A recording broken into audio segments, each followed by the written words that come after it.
آپ دیکھیں اس وقت موجودہ دور میں جیسے سعودیہ کے بارے میں، آل سعود کے بارے میں کتنے پروپیگنڈے کیے جاتے ہیں.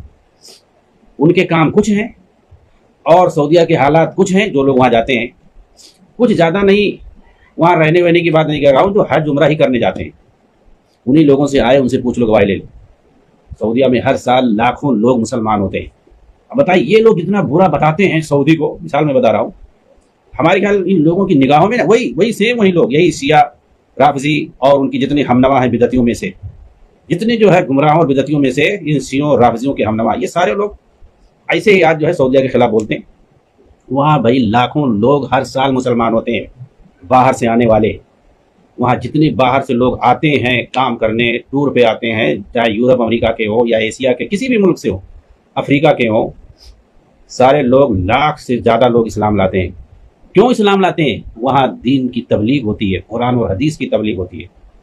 قرآن اور حدیث کی روشنی میں انہیں دین کی تبلیغ کی جاتی ہے، ان کے اخلاق کو دیکھ کر کے.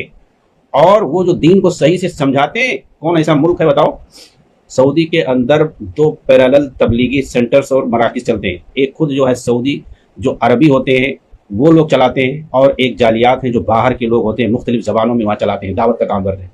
کون سا ایسا ملک ہے جو دین کی تبلیغ 2 طرفہ اس طرح سے کرواتی ہے اور جس کے اثر سے جو ہے لاکھوں لوگ مسلمان ہوتے ہیں، دین سے فائدہ اٹھاتے ہیں؟ اگر وہ ملک ایسا ہوتا جیسا یہ لوگ بتا رہے ہیں، یعنی ایسا لگتا ہے کہ پورا جو ہے شر و فساد کا آماج گاہ بنا ہوا ہے، یورپ اور امریکہ سے بھی زیادہ بدتر اس کو بتاتے ہیں.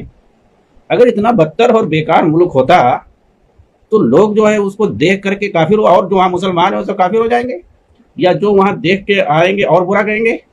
لیکن وہاں جو دیکھ کر کے آتے ہیں کیوں تعریف کرتے ہیں بھائی؟ اور جو وہاں باہر سے سیاح آتے ہیں، سیاحت کرنے زائرین آتے ہیں، وہ لوگ دیکھ کر کے اور ان کے اخلاق کو اور اسی طریقے سے ان کے دین کو اور ان کی وجہ سے جو تبلیغ کرتے ہیں کیوں مسلمان ہوتے ہیں؟ کوئی ایسا دنیا میں ملک نہیں ہے جو سرکاری طور پر دین کی اس طرح سے تبلیغ کرتا ہو اور جو توحید کی تبلیغ کرتا ہو اور لاکھوں لوگوں کو پڑھا کر کے اپنے یہاں فری میں قرآن حدیث کی دعوت دینے والا باہر بھیجتا ہو. کوئی ایسا ملک نہیں ہے.